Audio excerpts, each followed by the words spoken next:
एक डायनासोर अचानक समुद्र से उछलकर आया और लगभग चालक दल को मार डाला, लेकिन वे इसके बजाय खुशी से हंसे। यह पता चला कि वे प्रागैतिहासिक विशालकाय कैंगलोंग को खोजने के लिए समुद्र में आए थे और अनुसंधान के लिए वापस ले जाने के लिए इसके जीन निकालने की योजना बना रहे थे। सिस्टर वा ने कैंगलोंग पर ट्रैंक्विलाइजर गन का निशाना लगाया, लेकिन पाया कि पतवार हिल रहा था और निशाना लगाना असंभव था। सहायक ने जल्दी से आगे बढ़कर उसे सीधे धनुष पर एक ताले से जकड़ दिया और तब वह अपने शरीर को स्थिर करने में सक्षम हुआ। कप्तान ने कैंगलोंग की हरकतों को ध्यान से देखा और पूरी गति से उसकी ओर दौड़ने के लिए खुद धनुष को सीधा घुमाया। ट्रैंक्विलाइजर गन केवल 10 मीटर के भीतर ही प्रभावी हो सकती है। सिस्टर वा ने अपनी सांस रोक ली और बताया कि उसे एक ही गोली से मारना है। नतीजतन वे जैसे ही वह कैंगलोंग के पास पहुंची, उसने जल्दी से अपने सहायक से एक और सिरिंज लाने को कहा, लेकिन कैंगलोंग ने उस चीज को देख लिया जो अभी अभी बाहर उड़ी थी। उसे खतरे का एहसास हुआ और वह वास्तव में खुद ही वाजी की ओर नीचे आया।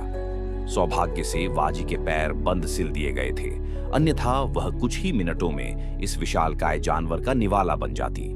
वाजी जल्दी से नाव पर लौटी और नजदीकी दूरी का फायदा उठाकर सीधे कैंगलोंग की पीठ में संवेदनाहारी गोली मार दी। जल्द ही कैंगलोंग के रक्त का नमूना संग्रह पूरा होने के बाद संवेदनाहारी सक्रिय हो गई और स्वचालित मिसाइल हवा में उड़ गई। छोटा पैराशूट खुल गया और सहायक उसे पकड़ने के लिए तेजी से आगे बढ़ा। अप्रत्याशित रूप से उन्होंने सफलतापूर्वक करोड़ों रुपये मूल्य का रक्त का नमूना प्राप्त कर लिया।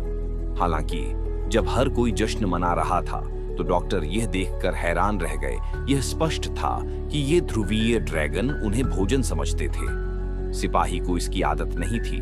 उसने सीधे मशीन गन निकाली और ध्रुवीय ड्रैगन पर खून की बौछार कर दी। कुछ गोलियों के बाद ध्रुवीय ड्रैगन पीछे हट गया और दूर भागने लगा, लेकिन सिपाही ने यह नहीं देखा कि ध्रुवीय ड्रैगन के पीछे वाला साथी पहले ही उसे निशाना बना चुका था। वह उछल पड़ा और उस आदमी को बुरी तरह काट लिया। हालांकि उसने महिला को पकड़ने के लिए अपनी पूरी ताकत लगा दी, फिर भी वह खाए जाने के भाग्य से बच नहीं सका। जहाज को झुका दिया। ध्रुवीय ड्रैगन ने अवसर का लाभ उठाया और कूद गया। लगभग पर्यवेक्षक को खा गया। छोटी लड़की पकड़ नहीं सकी और गलती से नाव के किनारे पर फिसल गई। सौभाग्य से महत्वपूर्ण क्षण में उसके पिता कप्तान के पास जुआ खेलने के अलावा कोई विकल्प नहीं था। जैसे ही जहाज ने रीफ क्षेत्र में प्रवेश किया, जिलोंग ने वास्तव में पीछा करना बंद कर दिया, लेकिन यह कैंगलोंग अभी भी अथक था और पागलों की तरह उनका पीछा कर रहा था। उसने अचानक जहाज को जोर से धक्का दिया, जिससे जहाज की दिशा पूरी तरह से बेकाबू हो गई और लगातार विभिन्न रीफ से टकरा रही थी। ये देखकर कि उनके सामने एक विशाल चट्टान थी, सिस्टर हुआ को पागलों की तरह डॉक्टर के साथ भागना पड़ा। हालांकि वे दोनों बच गए। जहाज का इंजन निचोड़ा हुआ था और वे इसे नियंत्रित करने की क्षमता पूरी तरह से खो बैठे थे। जहाज किनारे की ओर तेजी से भागती हुई एक भागती हुई ट्रेन की तरह था।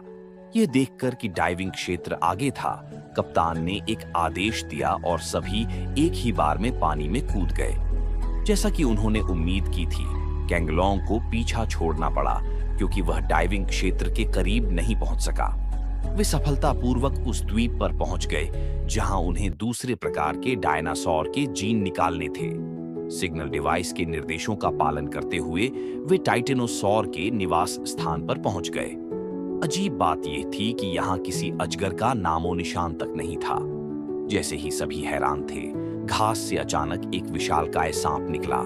सभी ने गौर से देखा और पाया कि यह वास्तव में एक टाइटेनोसॉर की पूंछ थी। इतने विशाल जानवर को देखकर वे डरे नहीं, बल्कि कदम दर कदम टाइटेनोसॉर के पास पहुंचे। चूंकि यह डायनासोर शाकाहारी था, इसलिए इसके द्वारा खाए जाने की चिंता करने की कोई आवश्यकता नहीं थी। ब्लैक विडो ने एनेस्थीसिया निकालने वाला यंत्र निकाला, गोली भरी और उसे टाइटेनोसॉर पर निशाना बनाया। सफलतापूर्वक निकाला गया। उसका खून अपने आप सभी के हाथों में वापस आ गया।